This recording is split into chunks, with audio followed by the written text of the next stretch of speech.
আসসালামু আলাইকুম এভরিওয়ান, আশা করি আপনারা সকলে ভালো আছেন। প্রাণপ্রিয় কলেজের বন্ধুরা এবং ভাই বোনেরা, দেখেন আজকে আমি কোথায় যাইতেছি সেই বিষয়টা বাদই দিলাম। আজকে আপনাদের ফেসবুক নিয়ে কিছু কথা বলবো, যেটা কিনা অনেকে হয়তো বলে, অনেকেই বলে না। তা আমি কিন্তু সবসময় কেরানীগঞ্জে ভিডিও করে থাকি, তা আপনারা জানেন সকলেই। তা আজকে আমি আপনাদের কিছু কথা বলবো, সেটা হলো যে ফেসবুকে যারা নতুন কাজ করতে আসেন তাদের উদ্দেশ্যে একটা কথা বলি, আপনারা সবসময় নিজেকে একটু শক্ত করে এবং কি ভালোভাবে মনটা পোক্ত করে তারপরে একজন কন্টেন্ট ক্রিয়েটর হতে আসবেন। দেখেন, একটা কন্টেন্ট ক্রিয়েটর হতে হলে আপনাকে অনেক ধৈর্য, অনেক মানুষের কথা, অনেকের গুণগান, অনেক কিছু শুনতে হবে। তারপরেও কিন্তু আপনাকে এই প্ল্যাটফর্মে কাজ করতে হবে। কেন? যখন আপনি একজন সফল ব্যক্তি হতে পারবেন তখন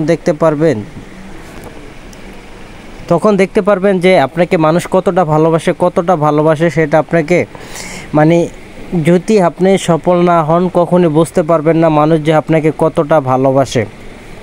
আর ভাই, নতুন অবস্থায় তো আপনাকে মানুষ অবহেলা করবে, নতুন অবস্থায় তো আপনাকে অনেকে নিয়ে গুণগান করবেই, এটা তো স্বাভাবিক। মানুষ কত কিছু করতে গেলে তো মানুষ কত কথাই বলে, সেই সমস্ত কথায় যদি আপনি কান দেন তাহলে কি একজন কন্টেন্ট ক্রিয়েটর হতে পারবেন? অনেক ভাই কি বলবো আর, আমার নিজের হাতে মনে হয় 2-4টা পেজ খুলে দিছি, কিন্তু তারা কি করে যে ভাই আমি কিভাবে করব। আর ভাই, অনেকে তো এখানে 2 বছর 2.5 বছর ধরে এখানে কাজ করে দেখা যায়, তারপরেও কিন্তু অনেক বড় বড় কন্টেন্ট ক্রিয়েটর তারা কিন্তু এখানে সফল হয়েছে। অনেকে 2 মাসে, 3 মাসে, 6 মাসে হয়ে যায়। কিন্তু সবার ভাগ্য তো এক না ভাই। সবার ভাগ্য যদি এক হতো তাহলে তো সবাই বড়লোক হতো, আবার অনেকের ভাগ্য এক হলে অনেকেই তো আবার গরিব হতো। তা আল্লাহ তাআলা সব মিলিয়ে ঝিলিয়ে কিন্তু আমাদেরকে পাঠাইছে, কাউকে গরিব বানাইছে, কাউকে ধনী বানাইছে। তো যাই হোক, এ বিষয়ে বাদ দিলাম। তো আপনাদের বলি, যারা নতুন কন্টেন্ট ক্রিয়েটর তারা ধৈর্য সহকারে কাজ করবেন, আর সবসময় নিজেকে একটু শক্ত করে ভালোভাবে। ভাই, ভালো ফোন লাগে না। আপনার যদি 10-15 হাজার টাকার ভিতরে একটা ফোন থাকে ভাই, 30-50 হাজার 1 লাখ টাকার একটা ফোন লাগে না, আইফোন লাগে না। নতুন অবস্থায় যারাই দেখছেন যে কন্টেন্ট ক্রিয়েটর, তারা কিন্তু নিম্ন শ্রেণী থেকেই কিন্তু একজন কন্টেন্ট ক্রিয়েটর হয়েছে। তা আপনারাও এরকম একটা ইচ্ছা শক্তি থাকতে হবে যে আমার একটা কন্টেন্ট ক্রিয়েটর হতে হলে আমাকে অনেক দূর এগিয়ে যেতে হবে। তা এই সমস্ত মন মানসিকতা নিয়ে যদি আপনি কাজ করেন তাহলে ইনশাল্লাহ একসময় আমি বলবো যে আপনি সফল একজন ব্যক্তি হতে পারবেন।